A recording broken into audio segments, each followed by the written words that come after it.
Could we have order now for the first speaker? The item is that mountain and lowland rescue teams are exempt from VAT for the purchase and procurement of equipment. Deputy Seán Kyne has 4 minutes to make an initial statement. Deputy Kyne. It goes without saying that mountain rescue teams perform an essential job on a voluntary basis, and acknowledge and welcome the funding that is provided by the state to the 12 teams operating in Ireland, and also welcome the work of the Minister for Transport, Minister Varadkar, directing his officials to examine the introduction of a modest capital grant scheme to further support the vital work of the teams.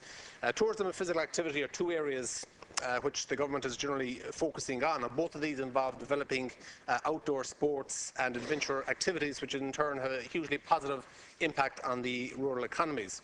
With the Department of Transport, Tourism and Support, along with the Department of Jobs, Enterprise and Innovation, the state agency, Fáilte Ireland, we're encouraging more and more people to visit Ireland. And by emphasising the adventure tourism activities on offer here, including hill walking, mountaineering, rock climbing, mountain biking and many others. With the Department of Health and the Healthy Ireland framework for improved health and well-being, we're specifically encouraging citizens to take up exercise and to realise the potential benefits of outdoor pursuits. These policies increase the number of people on our hillsides and mountains, which is very positive, and coupled with this, however, is the increase in the number of people who will unfortunately require the services of the voluntary mountain rescue teams. In order to provide the often life-saving service, our mountain rescue teams must be adequately equipped, a task which can be costly. While we rightly fund our mountain rescue teams from the state funds, it does not make sense for the state to charge taxes on the procurement of equipment, and VAT is one such charge. VAT has long since been the cornerstone of the EU's method of funding its institutions and activities, and this can be seen in the original EC Directive number 338 of 1977 and the subsequent directive governing the administration of VAT in member states. Directives aim to establish a common system of VAT and a uniform assessment process. The most recent update to the VAT law at EU level was in 2006 Council Directive 112, which was introduced in November 2006 and came into operation in January 07. Member States retain overall competency in taxation matters, and correctly so, in my opinion. However, the EU rules pertaining to VAT have established a standard 15% rate, with Member States permitted to apply one or two reduced rates not less than 5% on certain products or services. Member States such as Ireland and the UK have already been permitted to retain reduced rates which are already enforced prior to the introduction of the various EU directives, and other exemptions from VAT are permitted for socio-economic reasons that include activities such as hospitals, medical care services linked to welfare work, and the zero VAT and the VAT refund order which apply to vessels for rescue or assistance at sea and on inland waterways respectively.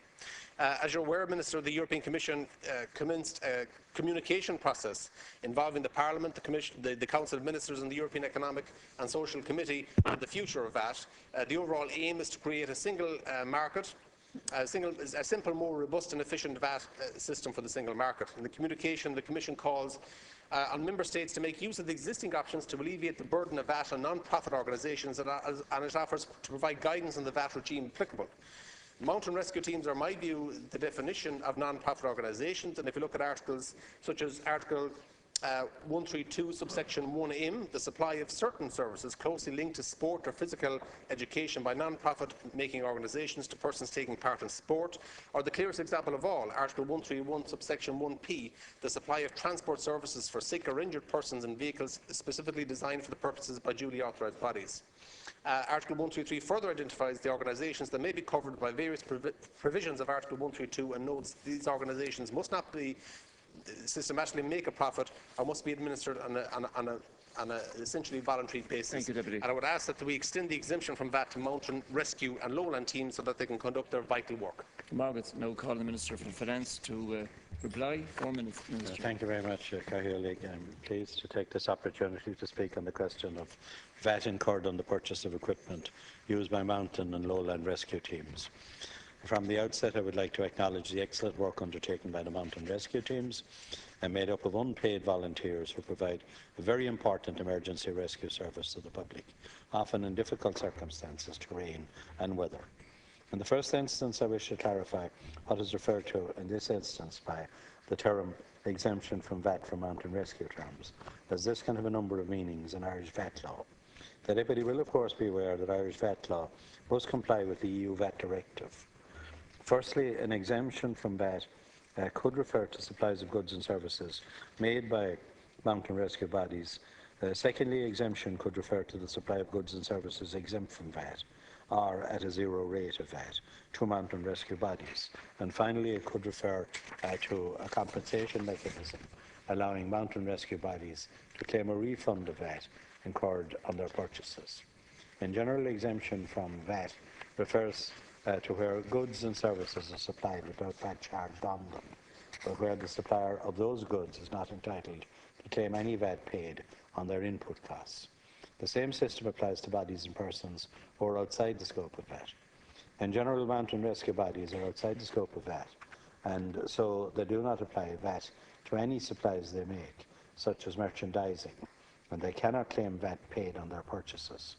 Where a mountain rescue body is registered for VAT purposes as a charity, they would be exempt from VAT, and the same VAT treatment applies.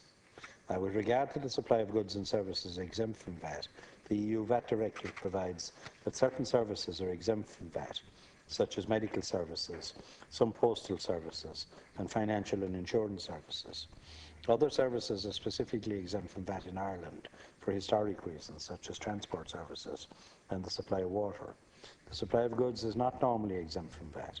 It is not possible, therefore, under EU VAT law to introduce an exemption from VAT on goods and services received by mountain rescue teams. Any goods and services attracting the zero rate of VAT will also benefit mountain rescue bodies purchasing such goods or services. However, the application of the zero rate can only apply to goods and services which are subject to the zero rate on and from the 1st of January 1991. Ireland applies a zero rate to most food, books, oral medicines, children's clothing and footwear. Where mountain rescue teams purchase such goods, they will be free of VAT. However, it is not possible under EU VAT law to introduce a zero rate on any new goods that were not subject to the zero rate from the 1st of January 1991. With regard to introducing a compensation mechanism allowing mountain rescue bodies to claim a refund of VAT on their purchases, the VAT Consolidation Act 2010 allows for the creation of VAT refund orders which provide compensation for VAT incurred by individuals or bodies in specific circumstances. However, while providing a compensation method does not affect VAT being charged according to the EU VAT directive, this is not clear-cut where relief is provided in respect of a particular good or service, as it is generally counter to the provision that VAT should be paid by the final consumer on goods and services. It is for this reason that Ireland has not introduced any new VAT refund orders since the 1980s, and any changes to VAT refunds since then have been either to EU requirements or making minor changes in existing refund orders. The VAT refund order for the purchase of a small sea rescue vessel was introduced in 1985, which provided for repayment of VAT incurred on small craft for rescue at sea and on ancillary equipment. This was extended last year to cover small rescue vessels operating on inland waterways.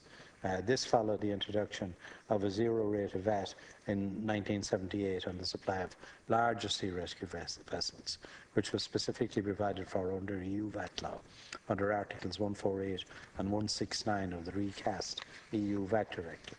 Irish VAT law does not specifically provide a refund of VAT for mountain rescue teams purchasing mountain rescue equipment, as the EU VAT Directive does not provide for a VAT exemption for such goods. Should VAT law be amended at EU level to allow mountain rescue equipment to be exempt from VAT, or from the introduction of a compensation mechanism for VAT incurred on mountain rescue equipment, I will then consider introducing such a reform, taking into consideration exchequer implications. I would point out, and the Deputy will also be aware, that mountain rescue organisations receive exchequer funding from my colleague, the Minister for Transport, Tourism and Sport, with over £1 million paid out to mountain rescue teams and management organisations over the last 5 years. Seán Kyne, 2 minutes.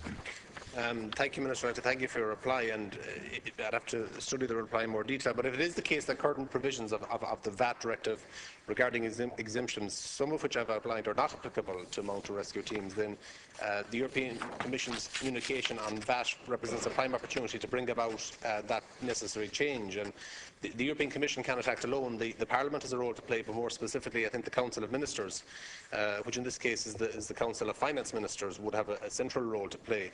One of the greatest challenges, you can imagine, in lawmaking and introducing reforms is that at EU level is the complexity of the European Union, and I fear that while there are many people in many countries who would agree with the exempting mounted equipment from VAT, that with all the wrangling about who's responsible, I don't think no reforms will be made. And you did say in your speech that should VAT law be amended at EU level to allow mountain rescue equipment to be exempt from VAT, that you will consider making such a reform. The question is how we try and push the case at European level, and I believe that the Council of Ministers could provide the necessary leadership here.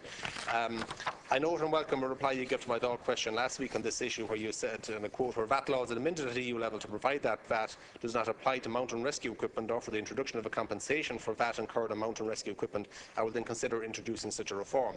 I just very much like to leave here in the knowledge that you would, as a member of the Council of Ministers, champion this issue, or liaise with your colleagues there to try and persuade, convince or cajole the other ministers into working with the European Commission and the Parliament into making an exemption for VAT. Or maybe you might be able to tell me if other countries have presented such a case or have suggested such a case for similar initiatives such as what I'm suggesting here for mountain equipment. The Minister for Finances, 2 minutes to conclude. Yeah, there hasn't been a discussion on this at the Council of Ministers, and when people are looking for change in a code like this, and it's a relatively minor change, in my view the best approach for the Deputy would be to go through the European Parliament. And it's an opportune time now to lobby the candidates for the European Parliament to get this into one of their objectives for the campaign, because it's not a huge thing, and if the impetus came from the Parliament, I'm sure that the change could be made. I'll certainly follow if the EU VAT directive is changed.